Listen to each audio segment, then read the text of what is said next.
Postpartum delivery આવી હોય પછી શું ધ્યાન રાખવાનું? ડિલિવરી પછીનો જે પોસ્ટપાર્ટમનો પીરિયડ હોય છે 4 અઠવાડિયાથી લઈને 8 અઠવાડિયા સુધી, 6-8 અઠવાડિયા સુધી ખૂબ ક્રિટિકલ હોય છે. એમાં તમારે ફિઝિકલની સાથે સાથે મેન્ટલ પણ પોતાનું ધ્યાન રાખવાનું હોય છે. ઘરના બધા ફિઝિકલ ધ્યાન રાખે છે, ખવડાવે, આરામ કરાવે, સ્કાર્ફ બંધાવે, પણ મેન્ટલ પણ એટલું જ ધ્યાન રાખવાનું હોય છે. બાકી પોસ્ટપાર્ટમ ડિપ્રેશન એ બહુ કોમન થઈ ગયું છે.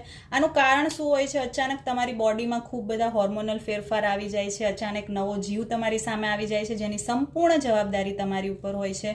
બ્રેસ્ટ ફીડિંગ કરાવતા હોવ છો, સ્લીપ ડિપ્રાઉડ હોય છે, એટલે કે તમારી ઊંઘ પૂરી થઈ નથી હોતી, અચાનક ઉજાગરા થવા માંડે છે. આવા ટાઈમે શું ધ્યાન રાખવાનું? સૌથી પહેલાં તો ફૂડ અને આરામ ખૂબ જરૂરી છે. સારું ફૂડ લેવાનું, હોમમેડ ફૂડ લેવાનું, કોઈ વસ્તુ નહીં ખાવાની એવું કરીને સાવ બાફેલું અને એવો ખોરાક નહીં લેવાનો. તમે હેલ્ધી હોમમેડ બધું ફૂડ લઈ શકો. એ સિવાય તમે આરામને પ્રાયોરિટી આપો. તમારી ઊંઘ ના થતી હોય તો ફેમિલીની હેલ્થ